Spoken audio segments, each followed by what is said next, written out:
bother to bother, and it doesn't matter. I look like I fell out of Moonrise Kingdom right now.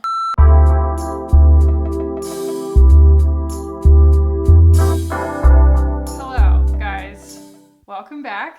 So today's video is not going to be that unusual. We're just going to be doing kind of like everyday get ready with me, and we're going to be like talking, chatting, get ready with me, if you will. But I don't know, I kind of took a little bit of a brain break over the weekend from even thinking about content. I know that that probably wasn't noticeable to anybody because I didn't really have a lapse in my, my upload schedule or anything, but it was more just like I had to shift my mindset from just like pretending everything was normal to, I don't know, just I feel like my YouTube channel needs to be me in the present moment at any given time. And I asked you guys on my Instagram, I've asked you a few different ways, just kind of like what your ideal content would be like. And I aim to please in that sense. And oh my God, I so appreciate you guys. And people have been sending me messages and commenting and just being like, thank you so much. Just thank you for uploading. Thank you for continuing to give me something to watch. And I'm just like, absolutely. Like that's the least I can do. And I really, really am like happy that it's helping in any small way. Like people are like, you motivated me to get dressed today. And I'm like, that's awesome. Sometimes I can't motivate me to get dressed. So that's fantastic.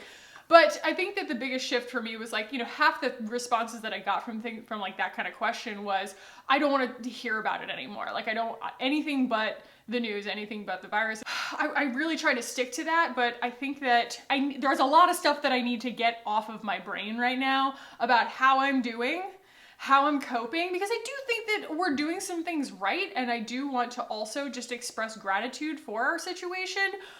But also, I just feel like, bleh, like we all need a little bit of a sounding board, because I feel like everything that we feel right now is being reinterpreted and put through this filter of the news and then being blasted back out at us as if that's how we feel. And we all feel so different individually. And it's not something that's just like summed up by a death count that's on a constant crawl on CNN. It's just so unbelievably macabre. So, going to chat through how we've been lately. Me, my husband, our little animal family here. And also just maybe a few tips on trying to stay sane. But in the meantime, I'm also going to just kind of wing it on my makeup. Guys, let's just hang out. Let's talk about how things have been. Feel free to air your grievances in the comments. I want to know how you're doing. I want to know, without the news putting it through some kind of filter or us having to make it into a meme, God bless memes, but still, not everything is memeable, how you're actually doing. That is my dog. That is how he's doing. I'm gonna move you guys in and we will get some makeup on my face. How's that? So, I want to start by saying that I know, and it is in no way lost on me, how lucky I am, how privileged I am. How lucky is really the word. Like, yes, I'm privileged and I'm just happy that so little has changed in my life, but a lot of that is luck. Like, you can't plan for this stuff. And for me to have, like, to try and claim that I intentionally made my life, like my livelihood, something that's purely online, just in case we had a pandemic, like that's a little bit of hubris, I guess. I think that the first thing that I want to say is just that I in no way want to generalize anybody else's experience. I think, well, I know that everybody is having a very, very unique experience right now in a way that I'm not going to be able to speak to in this video or any video. And my platform allows me in a little bit of a way, just a little bit of a way, to get a glimpse. Man, I haven't used that Umbra tint in a while, and I'm wondering if it kind of separated a little bit. It looks a little bit like war paint right now. We're just gonna keep rubbing it in and hope for the best. I don't know, it's given me the opportunity to speak to a lot more people than, me 3 years ago would have been able to do, and around the world too, and just kind of like hear out people's experiences. Oh my gosh, it's everything from people who are just kind of like me who, have like marketing jobs or something like that, and everything can be done remotely, and you're just like going stir crazy in your house and putting your relationships maybe to a test. We're actually doing really well though. Mike and I have we're really good at being best friends and hanging out and then also staying out of each other's way in a lot of ways. There's also the other end of the spectrum where there are like healthcare workers that I've talked to.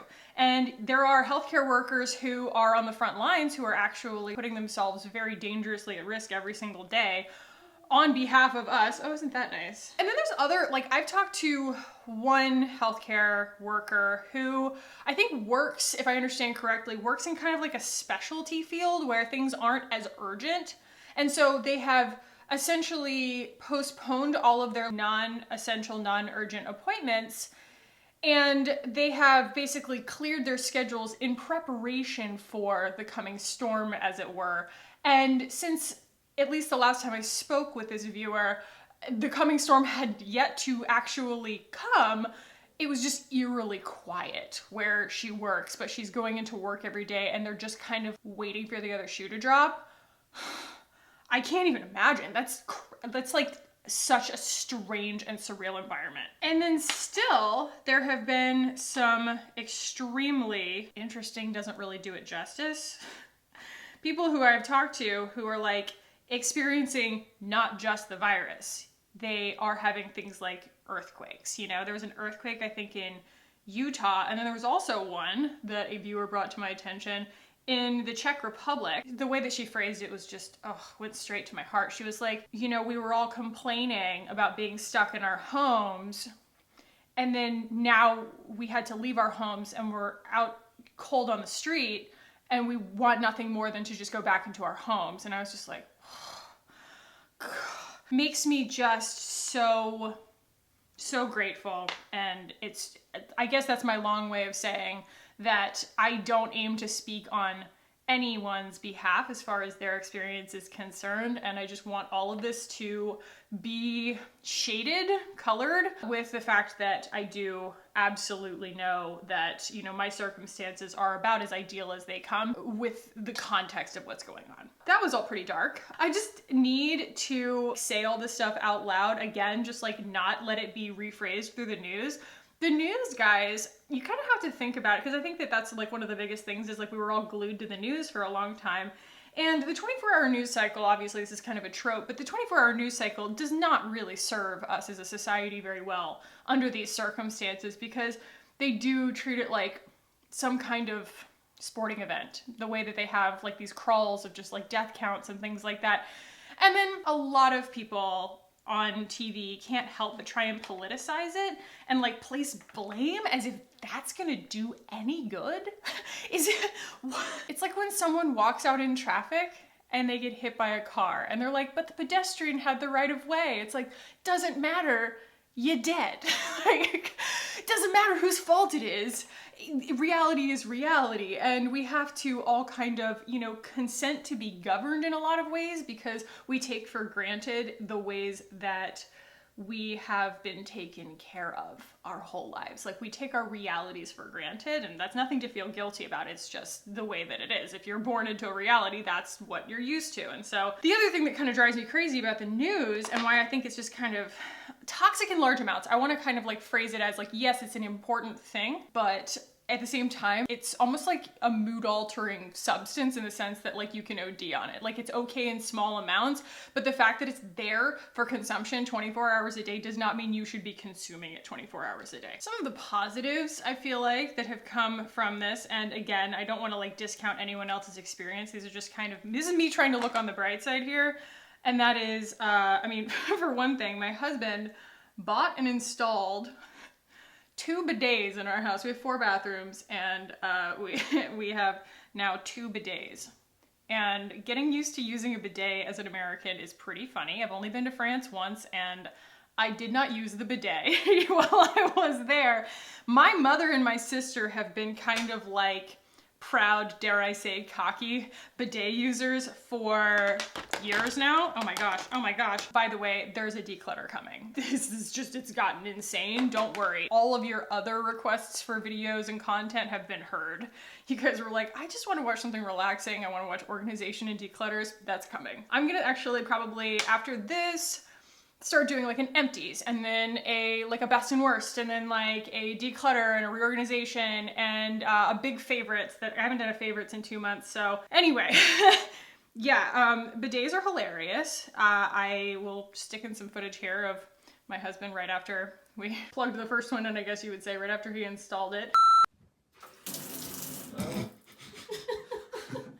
But yeah, I used one at my mom's house when I was home for Christmas, and by used, I mean I tried to use it, and I kind of wanted to like see what was going on. You know where this is going if you've ever used one. And when I did, I just ended up shooting a whole lot of high pressure water right in my own face with my glasses on and everything. It was hilarious. Another plus is, my goodness, have we gotten good at eating what we buy. So much less food has been wasted in this household. Now, saving money, I'm not really sure that that has been happening quite as much, just because you know, all the time that I'm not spending, like going out and spending money, I'm still online spending money, trying to do better. All of these retailers are being really enticing by having these gigantic sales, because obviously there aren't a lot of customers and foot traffic and things like that. I mean, Sephora's closed and a lot of things are closed, like here in Austin. And my husband, it's kind of sucks, but my husband doesn't even want to get delivery. And you know, to each their own as far as like how cautious you are, and he's just extra cautious. And so we ordered pizza like one time, and I think it made him kind of uncomfortable, so I haven't done that since. But fortunately, we are both good cooks, and also we get excited about cooking. I don't know, I think some of my favorite things that I've watched, we've been watching Ugly Delicious. I'm not sure if you guys know what that is, but we didn't really know what it was. And it's this show on Netflix from David Chang, from the Momofuku restaurant chain.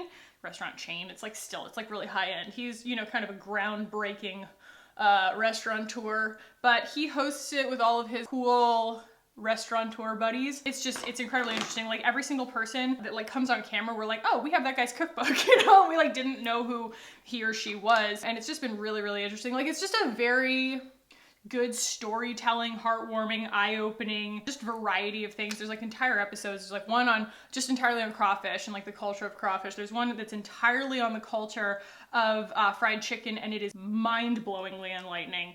Even growing up in the South, I don't think I fully got it, you know? I'm not sure either. Do you guys want one of, I want to try it, but I'm kind of scared no one would watch it. And I'm also kind of scared that I would do a bad job at it. I don't know, these are just creator insecurities, but those no dialogue, cinematic, just to music, makeup application videos, they're not even like tutorials, they're just soothing. I don't know, I did a vlog yesterday where I baked and I made some, you know, kind of mediocre donuts. They were okay. And I ended up putting a lot of it in slow motion and stuff and putting music behind it. And I loved how it turned out. I think it's really nice. But at the same time, I could see some people who are used to my content and used to me kind of like chattering and like, you know, it just being sort of a distraction, that big of a switch up might be really weird for people. I don't know. I think that, again, with the same disclaimer that I don't want to minimize anybody's negative experience or experience in general. Like I just definitely don't want to speak on behalf of anyone else, or if something good is happening that, you know, you shouldn't feel bad or something like that. But I think that I'm kind of an eternal optimist. I always have to be in order to stay sane. I think it's a survival instinct, having had depression for so long in my life, and it almost, you know, becoming a lifestyle when I was like a teenager in my 20s. I really did. I saw depression as like an aesthetic, you know, and it's not very healthy. So I don't know, my mom sent the article that you guys might have seen by now, and it is about how, you know, as soon as all of the cruise ships and the tourists cleared out of Venice, within a week or something, swans were back in the canals and dolphins were back in the canals. Hey guys, I'm just editing this, and I was Googling to get pictures of the swans and the dolphins, and apparently the Krabby Patties on the internet have like debunked this, and it was just Sardinia that they saw the dolphins, which is not that unusual, and same with the swans. It was just like not some kind of miraculous reappearance, so nothing is ever as good as it seems, but I did still include this part just because I wanted you guys to have some footage of me doing my eye makeup. Because otherwise it just would have been really abrupt, but the rest of my point still stands. Okay. Again, this might sound naive and you could find any million number of reasons to tell me that I am minimizing your experience by saying this, but Chiron is in Aries. I'm gonna get weird on you. Chiron is in Aries, and those periods of time tend to be these gigantic like corrections. And Chiron's been in Aries. It's gonna be that way for a few more years now. And it's just a big scary time where things tend to shift in very, very seismic ways. Also, welcome to Aries season. We are in official Aries season now. My birthday is April 4th, coming on up. I share my Aries distinction with some of my favorite human beings that I don't know. You know, I have Maya Angelou's birthday, which I absolutely love so much. And then Jonathan Van Ness is in Aries. You know, Julian Solomita is in Aries, you know, Jenna Marbles' boyfriend. And, you know, we get a bad rap for being like chaotic, but what we really are is extremely motivated and laser focused. And I think that this has just been kind of a weird, hard restart on everything, for better or for worse. Like, obviously, the market doesn't do well in the conditions of a hard restart. No one likes unpredictability, not the least of which being the markets. A lot of people are really, really frustrated with that. I have money in the market too, and it ain't pretty.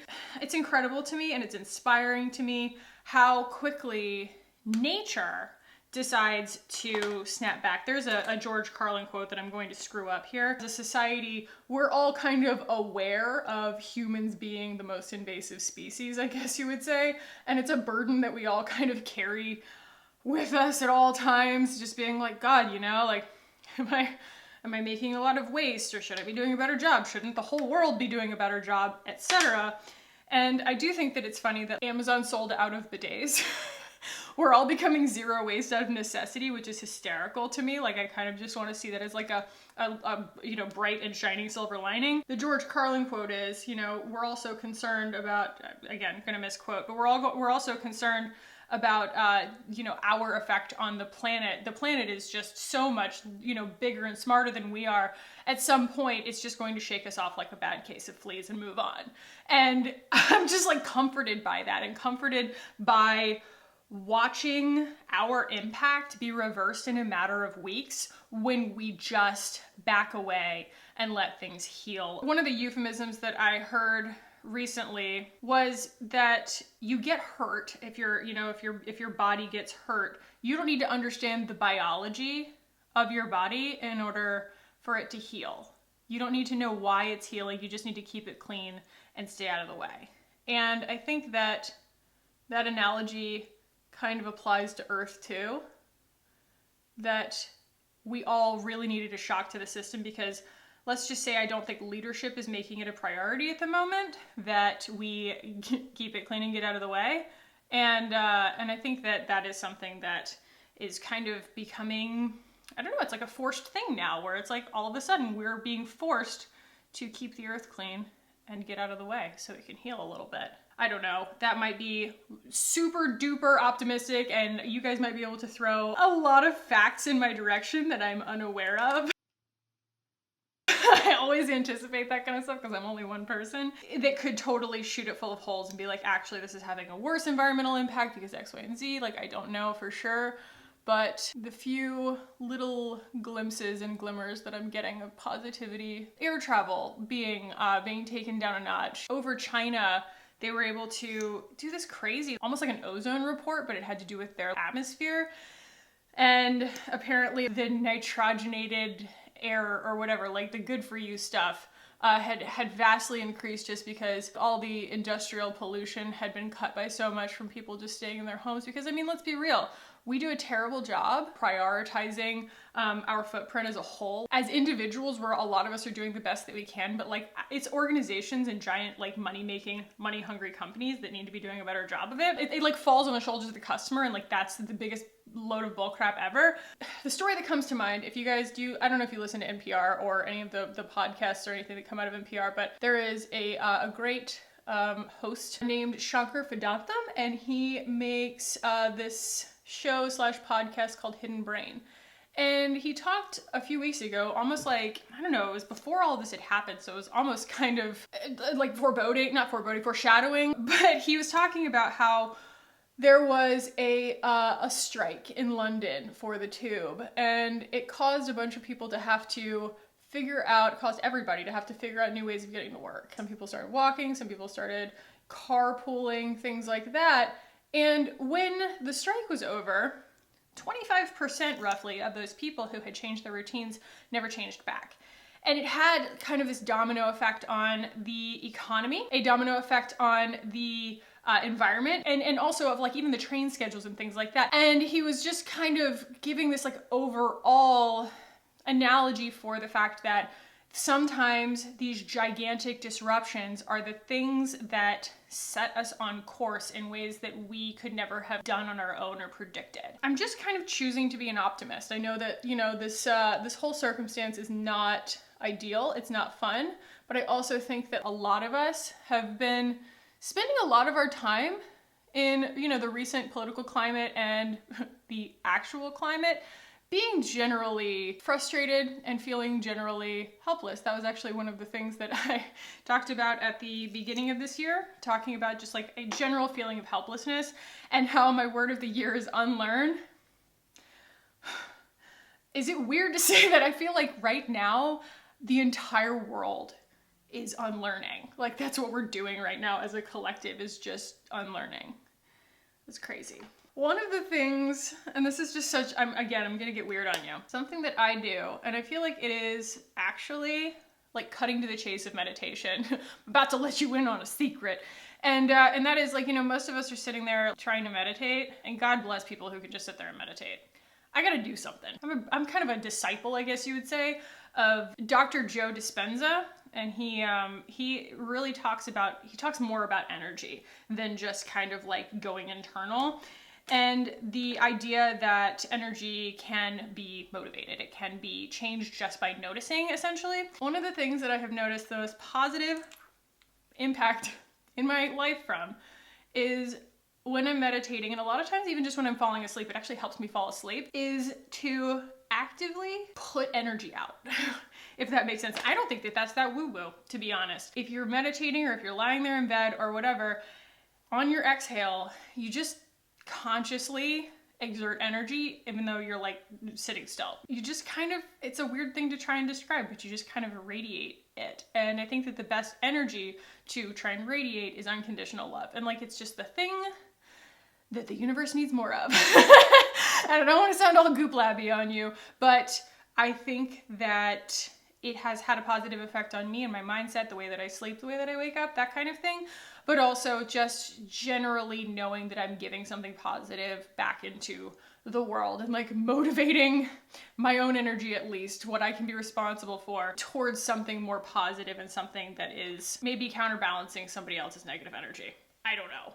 But it has, you know, it goes hand in hand with feeling active gratitude, or with, you know, manifestation and things like that, but not even necessarily having an intention in mind, just radiating unconditional love and trying to give that to people. I just feel like we've been so fractured and so fragmented as a world and as a society that like we are not going to find that ideal leader who's going to suddenly reunite the people. We as human beings have to decide to be okay with people being different from each other and uniting on an individual basis and opening our minds to the fact that people being different from us can be really frustrating, and it can feel really limiting, and it can feel like we're really never going anywhere. But the idea that anyone can like grab that and harness it and manipulate us to feel more and more toxic ways about one another in order to like control people. And I'm not just talking about America, I'm talking about in general. Like, it's just sort of a really easy way to get inside people's heads, is to feed into their fears and their fears of the unknown, and the unknown is usually other people.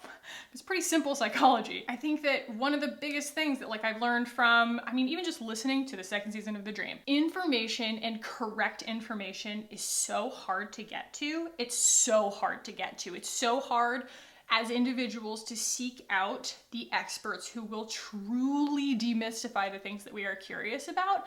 And so we all have to cut each other some slack. People are going to be wrong. People are going to have limited information. People are going to make judgments based off of limited information. And sometimes that's going to make you angry or frustrated or feel like someone is your enemy. But like as a society, we have to, instead of letting those differences repel us like magnets, we have to decide to kind of like find the right combination and learn to coexist again, because otherwise it's just this, I mean, we have to take this as an opportunity to like seize the hard restart, I guess.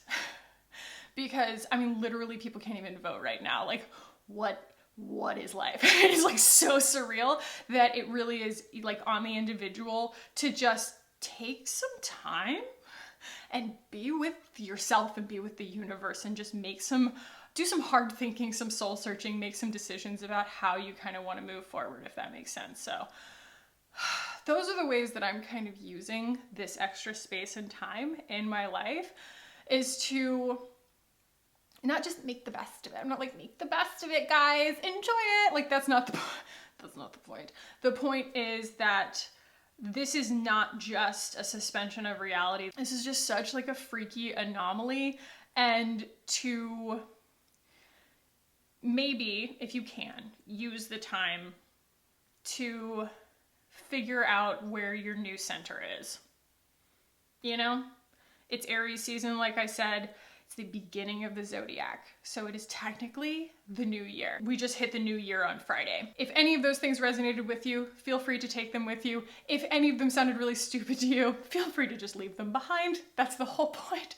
You do not have to adhere to everything that I believe in or agree with everything that I am saying. This is just how I'm kind of sorting through the surreality that we're living in right now. So this is my makeup. I will list everything down below. I hope that you guys are staying safe, staying sane in whatever ways you can. And please, please feel free to share your individual experience in the comments, because it is just something that I feel like we all need to speak about for ourselves. Like I said, everything's being distilled into numbers on the news or making light of it in memes. I do not care how mundane your situation is. It's still worth talking about and worth sharing, and I want to know. So let's get a nice little supportive conversation going on in the comments.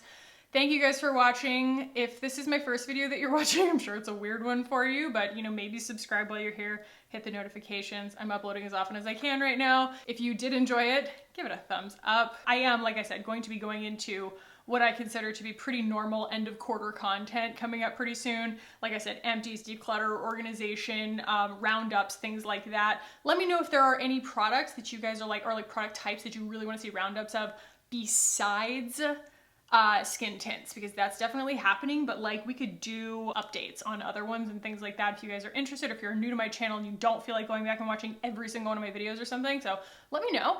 And thank you guys so much for watching. I do love you guys so much, and I hope that you're doing okay. So I will see you guys in the next one. Bye.